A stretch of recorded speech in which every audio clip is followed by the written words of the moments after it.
Lending, also known as financing, in its most general sense is the temporary giving of money or property to another person with the expectation that it will be repaid.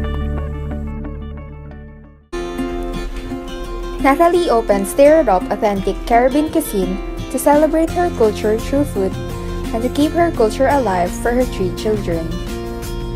She wanted to add some seeding and get a vehicle to expand her delivery services. Her friends suggested that she check out community microlending. That says, we meet local people with great business ideas who can't get a loan from a bank, and then we find other local people to lend to them. So Natalie met with us, and we helped her with the application process. Her loan application was successful. Natalie was matched with a mentor, Julie. Mentors help out with business plans, and mentors and entrepreneurs together attend monthly gatherings to share ideas about growing their small businesses. It's a chance to connect, network, and support each other. Derek and Elizabeth love Natalie's routine. When Natalie's loan was posted on our website, they decided to lend money to Stir It Up. We went over to their house. They filled out the lender's agreement and gave us a check for Natalie. At the kitchen table, neighbors lent money to a neighbor. Derek and Elizabeth wrote a story in a neighborhood newspaper about lending to Natalie. The newspaper story spread the world and attracted other lenders, some from the neighborhood and some from beyond. Soon, Natalie's loan was built. Natalie's business is growing. Gary's business is growing. And Bobby's business is growing. And the whole community is flourishing.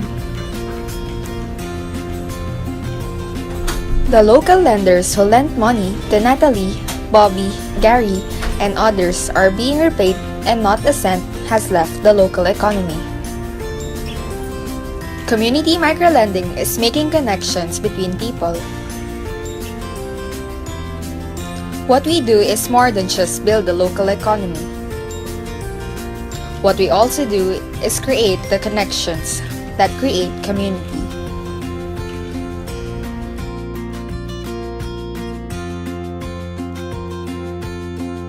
Most high schoolers understand the basic concept behind borrowing money, that you have to pay it back, but they might not understand how that actually works.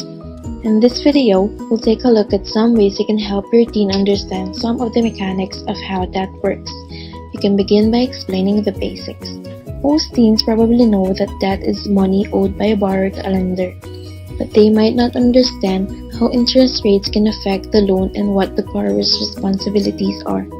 Consider using an example that's relevant to your teen's life to explain this. Let's say she's been dreaming of buying a car. She doesn't have enough money saved to cover the cost upfront. She might apply for an auto loan from a lender to help her purchase the car. But a loan isn't free money. It actually costs money too.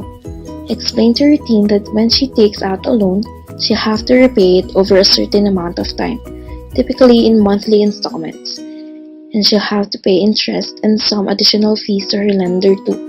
That's how a lender can make money in exchange for lending money to borrowers. Each month, her loan payment will go toward down the principal. That's the original amount of money she borrowed and the interest she's charged. Interest is usually calculated as a percentage of the remaining principal. So over time, as she pays more of the principal, she'll pay less in interest. So you can explain that if she were to take out a loan for a car, even if her monthly loan payment were affordable, she would end up paying more than the original cost of the car over time, because she'd also be paying interest. As you are explaining the concepts, it can be helpful to work through a specific example using a basic loan calculator. Consider a few things your teen might want to purchase with debt, like a car or a large credit card purchase. Once you have the amount of the loan, plug it into the calculator and take a look at what his monthly payments might be and how much interest he could end up paying in total over the life of the loan. Try looking at a few different interest rates so he can see how lower and higher interest rates affect what he pays each month and in total. While you're playing with the calculator, he can also look at how borrowing less by saving more toward the purchase upfront will also reduce what he pays. Now, your teen should also know that there are consequences if he doesn't make loan payments on time. In some cases, he can lead to late fees and higher interest rate, which could mean he'll end up paying a lot more over time. He can also have a negative impact on his credit score, and if he doesn't make payments on his loan, it could go into default. When a borrower defaults on a loan, there are serious consequences. Sometimes, the asset purchased with the loan, like a car or a house, can be repossessed by the lender. A default can also significantly hurt his credit score. Explain that your teen's record with debt will stay with him over time can help him understand the importance of making good borrowing decisions. Just like a transcript showing good grades can help your teen get into college. A high credit score and a history of paying debts and bills on time can help your teen get approved for loans and possibly for lower interest rates in the future. On the other hand, having a lower credit score can make it difficult to be approved for loans, and lenders might charge a higher interest rate. That's because lending money to someone with a low credit score can be more of a risk. A lender or landlord might not get their money back. By teaching teens the simple mechanics of debt, you'll help them understand the cost of borrowing money and prepare them use debt responsibly. And ultimately, if your kids are good at managing debt, they'll be in a better position when the stakes are higher.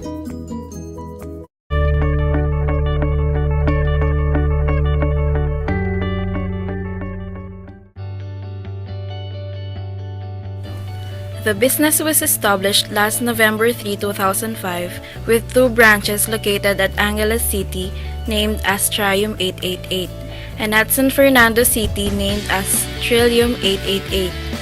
They started everything from scratch. It was owned by the Corporation of Flores and running the business through the managing partner, Mrs. Jeanette Flores Bonus and Mrs. Desi Flores. Pwede bang malaman yung name nila? Position. Jeanette Flores Bonus. Bonus ako ba my late husband. Managing partner. Meaning, isa sa mga BODs tapos at the same time working. Kaya managing partner. When was the company established? 2005. Who was the founder of the company? Kami. Tsaka yung isa kong pamangkin na nasa Canada. Paano niyo po siya tinayo? Una, naghanap kami ng bed. Siyempre, meron study muna na ginawa. No? Actually, 5 kami. Tapos, graduate lahat sila. Ano course yun? Accountancy. Yan, nagwag yung mga accountancy. Accountancy graduate lahat sila. Ako lang yung, teacher ako by profession. Kaya gusto ko talaga sana yung school. Kaya lang, dahil graduate sila ng accountancy, parang naisip nila na ito yung business na sabihin na natin na parang may long term, no? Kasi di ba pag nag-business ka, kailangan magsiset ka ng mga reasons mo, tulad ng bakit mo doon tatay yung business. So, ito yung parang may long term kasi na hindi ganun kalaki ang capital unlike sa school. Eh, dahil apat silang hanggang isa lang. How many branches do you have? We have two, isa sa San Fernando. How many employees do you have? Sa San Fernando, 5 and 5. What is your management style? Na-adapt ko siya sa sa management. When it comes to let's be particular, managing what? Finances, staff, clients, it's so broad kasi. Finances. Okay, pagdating sa finances, hindi ako yung in charge, no? Meron kasi tayo yung finances and finance manager doon. So I cannot answer those questions, no? Meron kasi nakatutok doon. Paano po pagdating sa employees po? Sa mga staffs po? Okay. Pagdating sa mga employees, we treat them as families first. Kaya nga, I don't know if kung napansin na ni Lee, na pag nakakapasyal sa yung mom niya, na we call each other mom and sir. Kasi we do not demand respect according to position. So meaning, we respect you for who you are, not for the position that you have. Kaya yung mga employee dito, pagkita nila. But of course, alam pa rin nila kung sino yung superiors nila, di ba? How much is the starting capital? Kasi we started sa financing, malaki ng konti. Kung yung teacher niya, I'm sure ano naman siya sa mga capital, sa mga iba-iba na. Kaya lang itong huli, nagpa-convert kami into lending. So nagkaroon kami ng konting difference, amendments pagdating din sa mga capital. Mas lumiit siya, mas malaki sa financing kasi sa lending. Ang financing lending kasi ang lending kasi What are your requirements for you to be able to lend money? Requirements, tatlong bagay lang yan, yung employment status ng tao. Yung pinakauna, syempre din natin tingnan kung financially capacity or financially incapacitated yung tao, no? So, employment status, tapos yung civil status din niya. Are you single, married? Are you the provider of the family? Kasi even if you're earning 40,000, pero yung may wife ka who's not working and you have 3 kids who are all studying, yung 40 mo, ubus din, di ba? And then, yung employment status, civil status, and then yung background checking na ginagawa. Ano ba yung character mo sa community? Kasi nagsisiyay sila sa community where you reside. Halimbawa, resident ka ng Santa Trinidad. So, nagsisiyay sila dyan. Ano ba ang form ng background mo, character na masasabi ng mga tao sa iyo, and then sa barangay din, kung saan ka naka-register. Tatanong din kami kasi usually pag may mga kaso tayo, sa lower court muna tayo pumupunta eh. So, yung mga barangay natin, may mga records yan. Kung sino yung may mga history. Hindi lang sa financial, kahit kumisan, kahit mga nag-away lang dyan, yung mga nagkaklamo na kapitbahay. So, makakatulong sa amin yung paano mag-establish yung character.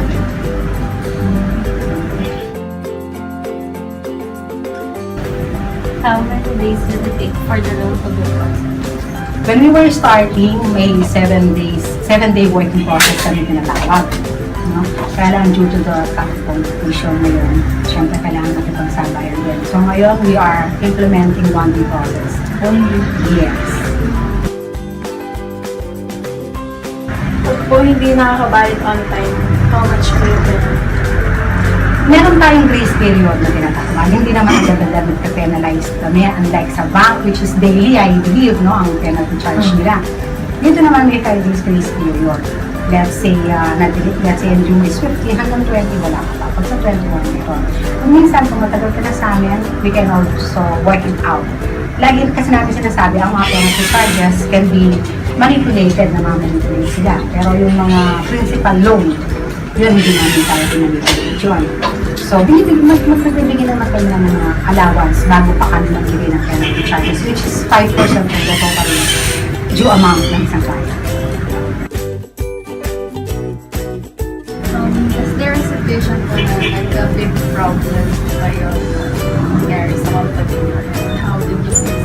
Yes, so far the biggest problem that we had was somebody submitted to us na fake documents, no? So we filed a case against her, falsification of documents ang tawag doon, which we learned is a criminal case pala. Yun. So ongoing ngayon ang Nag-iram case po na siya yun. ng pera, tapos nagbigay po siya ng fake document. Yes, yes. Nakuha niyo din po ba yung ulit yung hinit ng pera? Hindi pa, ongoing pa lang kami.